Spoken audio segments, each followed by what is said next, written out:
Bonsoir, bienvenue dans cette nouvelle édition d'Info Soirée. Voici les titres à la une de votre journal. Ras-le-bol des familles squatteuses de Pointe-Sable, de Riambel et de Cœur-Pipe. 86 jours depuis qu'elles dorment sous des tentes après leur expulsion des terres de l'État. La lenteur des autorités à se pencher sur leur dossier décrié lors d'une nuit de solidarité organisée à Pointe-Sable ce soir à l'initiative de la plateforme Droit à N-la-Case. Après la polémique entourant l'achat d'équipements médicaux durant la crise sanitaire, Jonathan Ramsamy, directeur de la State Trading Corporation, entendu under warning à l'ICAC ce vendredi. Les zones affectées par le oil spill désormais interdites au public, la confection des barrages flottants artisanaux également stoppée. Des spécialistes procéderont à un nettoyage scientifique des sites pollués par l'hydrocarbure.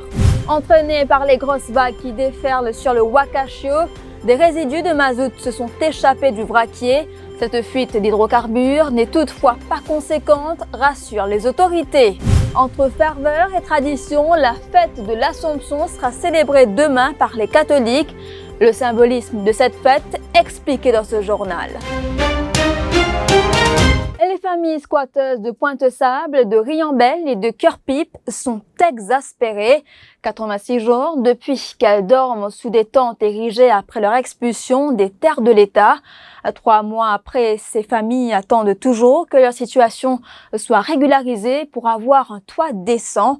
Elles ne cachent pas leur ras-le-bol ce soir au cours d'une nuit de solidarité organisée à Pointe-Sable par la plateforme citoyenne Droit à N-la-Case.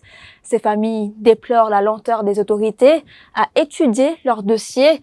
Cette nuit de solidarité ayant pour thème N la nuit solidaire, 86 jours dans Fresser, se tiendra jusqu'aux petites heures demain. On arrive à un moment que nous ne connaissons pas comment nous besoin exprimer comment dire pour l'autorité concernée tant nous. Là, d'ailleurs nous faisons fête maman dehors, mais là nous pouvons faire l'Assomption dehors. Nous ne pouvons pas jusqu'à quand pour aller si pas nous pour faire Noël l'année aussi dehors. Nous avons des enfants pour séparer avec nous. D'ailleurs, pas seulement tous les parents qui ont des enfants. Ils ont aller au micro du monde, aller au micro de famille, aller au micro de camarades. Mais une affaire comme moi, je ne sais pas comment l'autorité concernée peut accepter une affaire comme moi. Nous pouvons attendre nous-mêmes si on fait aussi frais, la brise. Sauf que nous disons merci bon Dieu, nous pouvons gagner la pluie. Mais contrairement avec les enfants, il y a une maladie qui a touché la fièvre, même les grands aussi. Et c'est-à-dire que je suis triste parce que je suis des enfants. Et comme quoi, je fais sur l'anniversaire, même au chemin. Et nous faisons la fête des mères, et là nous faisons la vieille. Le sentiment, c'est qu'il y a une grande tristesse. Parce que, quand on m'imagine que moi, je suis bien, je suis capable de dormir, de s'affrécier là surtout. Et pendant 86 jours, puis la journée, je pense, dans Riambel, dans Cœur-Pipe et ici, la majorité, là, n'a plus dormi dans la tente. Je ne suis pas capable, indifférent à ce qui a été misère autour de vivre là. Alors c'est pour ça que ce soir, nous avons envie de montrer notre solidarité avec cette bonne famille-là. Donc nous avons décidé, c'est-à-dire le N-droit, la case c'est N-droit, nous pouvons planter la tente au milieu, ça va la tente qu'il a là depuis 86 jours, et nous aussi nous pouvons dormir, nous passer une nuit là. Au nom de nous, l'organisation qui nous met sur pied pour accompagner cette bonne famille-là, ça l'appelle là nous faire aux autorités concernées, au Premier ministre d'abord, et au ministre du Logement, député Premier ministre, qui le plus tôt possible régler ce problème-là. Il n'est pas difficile pour régler, c'est un problème qui est notre solution. Alors, for God's sake, comme dit l'anglais, faire quelque chose pour que ces enfants-là arrêtent de vivre dans des conditions inacceptables dans une île Maurice moderne, dans une île Maurice de 2020. Mauriciens, nous solidaires, nous trouvons comment du monde solidaire quand ça peut passer dans le sud là-bas. Nous pensons que quelquefois nos concitoyens pas connaissent de quelle manière nos propres concitoyens, nos citoyens mauriciens peuvent vivre dans une condition pareille comme ça. Nos mamans, nos familles, nos enfants. Et nous faisons ça l'appel là, nous disons vous autres. Vous avez fait des affaires assez. Le gouvernement pas connaît qui nous propres du monde aujourd'hui peuvent vivre dans une situation d'extrême pauvreté, pénal logement décent. Le General Manager de la State Trading Corporation, Jonathan Ramsamy, interrogé under warning par l'ICAC ce matin. Il a été interrogé par les enquêteurs au sujet de son rôle dans le cadre des contrats d'approvisionnement en équipements médicaux par l'Emergency Procurement durant la période de confinement liée à la COVID-19. La STC a procédé à l'allocation des contrats pour le compte du ministère de la Santé pour la somme de plus d'1 milliard de roupies à plusieurs compagnies dans la firme espagnole Pack & Blister. Je vous le disais en titre, le public prié de ne pas se rendre sur les sites touchés par le déversement d'hydrocarbures du Wakashio à Pointe-Desny et la confection de barrages artisanaux a été stoppée sur les conseils des experts. L'environnement indique que les professionnels entraînés et équipés ont pris en charge les sites affectés afin de procéder à un nettoyage scientifique visant à réhabiliter notre écosystème marin. Un plan global de nettoyage, incluant la société civile, est actuellement en préparation et sera publié dans les plus brefs délais, indique le ministère de l'Environnement. C'est une décision du ministère de l'Environnement qui fait sourciller des ONG. Des résidus de mazout se sont échappés du Wakashio et se sont déversés en mer ce matin, entraînés par les grosses vagues qui déferlent sur le navire échoué. Mais cette fuite d'hydrocarbures n'est pas conséquente selon les autorités, puisque le vraquier a été vidé de 3000 tonnes de carburant après un déversement d'environ 800 tonnes de fuel dans le lagon de Pointe-Desny le 6 août dernier. Et pour contenir la sortie des résidus du navire, les autorités ont déployé tout un dispositif. Et 732 tonnes de résidus liquides d'hydrocarbures ont été récoltées vers midi aujourd'hui et 267 tonnes de déchets solides et de débris contaminés ont été retirés du lagon. Et jusqu'ici, 516 pêcheurs prêtent main forte à l'opération de nettoyage, chiffre fourni par le National Crisis Committee dans un communiqué émis cet après-midi. Un autre navire, arrivé récemment, sera utilisé pour la récupération d'huile lourde. La suite après la pub. Indian Buffet at Tender Grill Valley Pitou, Port Louis, this Saturday, 15th August 2020. Eat as much as you want for 400 rupees per person.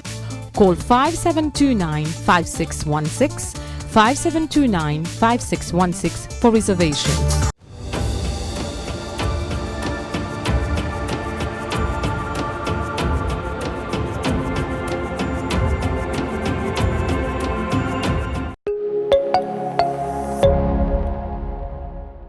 Le pays est victime d'une lenteur criminelle et d'une gestion catastrophique dans le dossier du Wakashio. Virulente critique de Paul Béranger face à la presse ce matin. Pour le leader du MMM, notre système de surveillance en mer n'a pas été réactif. 20h10, quand supposé, pour la première fois, Batola répond sa réponse totalement confus, approximatif. Désert de temps. Et pendant ça, désert de temps-là, un bateau Coast Guard, pas une sortie. Douanier, pas une sortie. Hélicoptère à la police, pas une sortie. Rien pendant des heures de temps. Alors qu'il y a hélicoptère là, Plaisance, douanier là, y compris au large de Salacote là. Il est révoltant, nous pensons. Il perdit 12-14 jours avant commenceront ça dit l'huile là et avant installe ban barrage ban laboué autour de bateau 12 jours 14 jours pardon pas 12 14 jours le premier ministre dit l'hier à cause de mauvais temps on a tous à l'état supposé à cause de mauvais temps. Pas fait une pompe d'huile. Et ce qui est extraordinaire, c'est que le ministre Modouli, Salvage Agreement, il dit, under the Merchant Shipping Act, no one can intervene on the vessel before the LOF, the Lloyd's Standard Form of Salvage Agreement, is signed. Il vient dire, pas capable. Pas si capable, mon tabou, Parce qu'il n'a pas gagné droit, soi-disant, Montabo, tant qu'il le LOF. Ça m'a oublié que quelques minutes avant, les mêmes les informent la somme, quelques minutes avant qu'il le LOF, le Lloyd Standard Form of Salvage Agreement, qui signait le 26 juillet à Singapour. C'était une honte, tout ça là. Mais une honte qui nous peut payer, ça dégâts qui nous des affaires, et qui pourra nous combien de temps, cette manière qui affecte les pêcheurs, même qui dans ce secteur bateau, loisirs, pour la mer, nous peut payer sa qualité incompétence, lenteur criminelle à agir, nous peut payer, nous, la population de Maurice, peut payer tout ça bien cher. Et pour bien rendre compte. La National Coast Guard est l'unité la moins performante de la police. C'est du moins l'avis de Xavier Luc Duval. Le naufrage de Wakashio et le déversement de fioul dans le lagon de Pointe-Desny ont largement dominé la conférence de presse du PMSD ce matin. Le leader des Bleus réclame des élections générales anticipées. Un ras-le-bol généralisé de la population d'un gouvernement qui montrait sur l'incompétence et qui montrait sur négligence. Négligence capable de dire même criminelle. L'incompétence et négligence. Et le sentiment de la population, c'est qu'ils ne sont pas capables d'attendre 4 ans jusqu'à la prochaine élection générale. Pas capable d'attendre 4 ans, nous ne connaissons pas qui l'État pays pour être dans sa 4 ans jusqu'à la prochaine élection générale. C'est le sentiment de quasiment tous les membres de la population mauricienne. Nous finissons gagner la liste noire, nous finissons gagner marée noire, nous finissons gagner scandale corruption pendant Covid, nous finissons gagner Saint-Louis Gate. C'est un gouvernement affaibli qui est aux affaires aujourd'hui. Et surtout un gouvernement qui n'a plus la confiance de la population.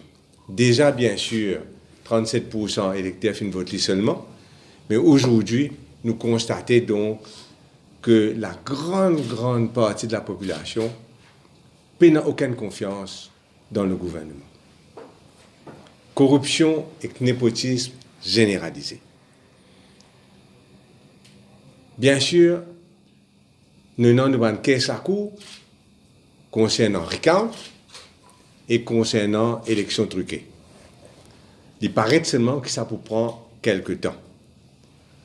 Et donc, nous rejoignons le sentiment généralisé, le PMSD rejoint le sentiment généralisé de la population qui réclame la démission du gouvernement et l'organisation d'élections générales anticipées immédiatement. Seule façon pour tirer le pays dans la situation dramatique qui nous peut retrouver nous. Wakashio, sans jeu de mots, fait la goutte qui fait déborder la vase. Aussi en conférence de presse cet après-midi, le Premier ministre doit présenter ses excuses à la population pour avoir permis à Wakashio d'atteindre nos côtes sans être inquiété. C'est l'avis de Résistance et Alternative. Pour son porte-parole, Stéphane Guya, Pravin Jugnauth n'a pu assurer la sécurité du pays. Et avant de clore ce journal, la fête de l'Assomption sera célébrée demain par les catholiques. Célébration très importante. Elle marque en effet l'élévation de Marie de la vie terrestre au royaume de Dieu. Le père Jacques-Henri David nous explique le symbolisme de cette fête. L'Assomption, c'est la fête que dans la foi, dans la croyance, nous dire que la Vierge Marie monte au ciel en attendant la résurrection. C'est-à-dire que Jésus, après la mort, ressuscité, Jésus monte au ciel et Marie, sa maman, vient précoter les messes solennelles et après ça, nous nous fait une fête en famille pour marquer ça comme un jour spécial. Dans beaucoup de familles, dans la traditionnelle gâteau Marie, mais ça c'est culturel. L'être humain, il a besoin de marquer tout fait par c'est humain. Et je crois que c'est ça qui fait que pour marquer d'une manière spéciale, une fête, un gâteau. Et qui dit célébration de l'Assomption dit aussi le fameux gâteau Marie. Pas de répit pour Ursula, propriétaire d'une pâtisserie. Elle a un carnet de commandes bien rempli cette année. Depuis nous petits, nous avons 5, 6, 7 ans. Vu que mon grand-père est pâtissier, c'est de là qu'ils savent venir commander. Oui, tout le temps, nous vivons donner un coup de main. C'est transmis de génération en génération. Et là, une partie qui commence à faire depuis mercredi, jeudi, mais là, nous arrivons environ 200 gâteaux. C'est plus pour aux voisins qui déjà connaissent que mon grand-père fait faire gâteau. C'est tout le temps dire, ouais, mais est-ce que nous faisons gâteau cette année-là? Pour la vieille, on a sorti l'excitation, oui, nous pouvons faire gâteau, nous tout pour joindre. Tu vois, cousin, cousine, nous faisons santé, nous faisons rire, nous faisons causer. En même temps, nous rappelons un souvenir au grand-père. Nous lever, baigner, être propre. Nous là, nous tenons aller dans la messe. Quand nous sortons de la messe, nous joignons tout le monde. Nous déjeunons ensemble. Et là, nous coupons nos gâteaux. Nous prions dans la messe, mais quand nous venons là, nous aussi faisons la prière, juste avant que nous déjeunions, pour remercier le fait que nous sommes ensemble. Voilà, nous sommes arrivés à la fin de cette édition d'Info Soirée. Merci d'avoir été des nôtres. L'info en continu sur le www.defimedia.info.